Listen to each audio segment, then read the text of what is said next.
Well, I found my way back to God when I was in high school. Although it wasn't necessarily the faith part of my way back story, wasn't necessarily like a brand new thing, because I grew up going to church.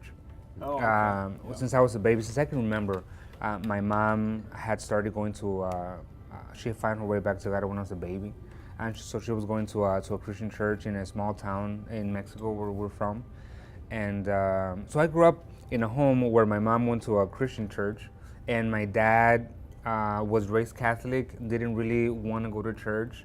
Sometimes I would go with my dad to, the typical, services in Catholic Mass, right? Easter, Christmas. Yeah, sure. And with my mom, she was more encouraging, if I can say it that way. She was more forceful, Yeah. encourageful, right? To go with her to church. Growing up in that church, it was one of those services that, you're in church for 4 hours. Oh.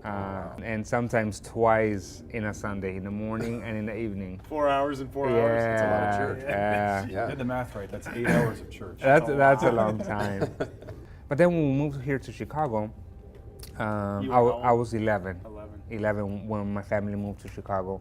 My mom started looking for a church right away. My dad, not really, because we moved next to a Catholic church, really. So He wants to go, he can go. that's right. It was very convenient for my dad. Didn't have to, go on searching for the Yellow Catholic Pages, church. yeah. Right.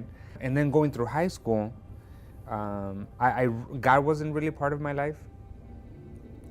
Faith wasn't really part of my life, but I did know that He was always there. I did know that eventually I had to, reconnect with God somehow. It was somewhere in the back of my mind. I wasn't putting it, giving it any thought or priority. It was also through my high school years that my friend, he actually found his way back to God, and he started going to a church. And he started inviting me, hey, I'm going to this church. There's a youth group every Wednesday. You want to come with me? And I'm like, no, I'm good. Not so much. I like when he would invite me, I would think of those long services, sitting on a bench, 4 and I'm hours, like, 8 hours, yeah. no. What actually got me to go to church one time with him is that he was teaching me guitar. Oh, that's He started learning guitar through a music teacher at his church, and I was interested. I'm like, hey, whatever you learn there, just teach me. Yeah. free music lesson. I was just gonna That's say really that he good. was paying for his classes. I was learning for free, and it was a win-win, right? We had planned to go serenade moms on Sunday morning of Mother's Day. It was my friend Fernando, who eventually invited me to church, and a couple other friends. So So I knew the song, and there were some arrangements that he kind of taught me to do. And he's like, I kind of want to do that, but I don't want to play that song at the church if you don't join me. And I'm like, all right, I'll join you. I'll play that song with you. I need your help. Yeah. Obi. That's right. That's Don't say no. I know. So he actually got me to go to church with him. Wow. And then that Mother's Day, his time came up. We played that song, and I went up there with him. Sat back down on the bench. Went through the whole service. I don't remember like what happened in the service other than the song that we played. Yeah. I don't remember what was taught, what was preached, or anything like that. I just remember that just something happened in me, as if a switch was turned on. I knew that I needed to connect with God somehow, right? So I started reading the Bible on my own. I started learning, asking questions, debating about the things that I need to believe, why we believe them, and things like that.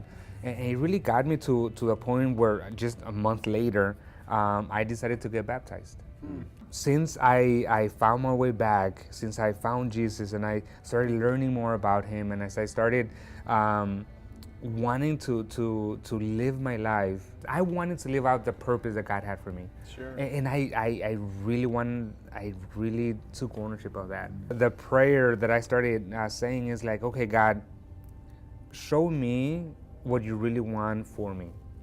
This is what my plan has been. What is your plan for me?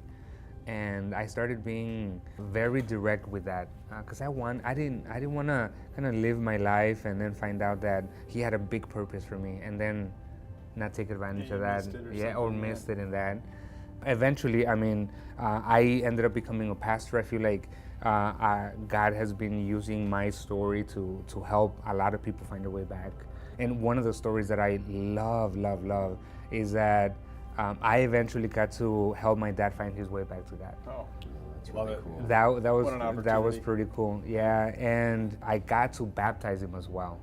That's So awesome. my dad found his way back to God after I found my way back to God. My siblings started finding their way back to God. My mom got reconnected with God, and the last one that needed to find their way was my dad. wow. And it happened just a few years ago here at Community, and it was super special for me to see that That's happen. really cool. And I feel like part of that, seeing that happen and even helping others, is because of my own intentionality, like my own desire to just serve God, you know, and in whatever. Sometimes it's easy, sometimes it's not. You know, sometimes we give up some of the things that we want to do what He wants. But at the end of the day, it's been a great journey for me. So yeah, that's my story. That's a great Yeah. story. Thanks, I Obi. appreciate you sharing that.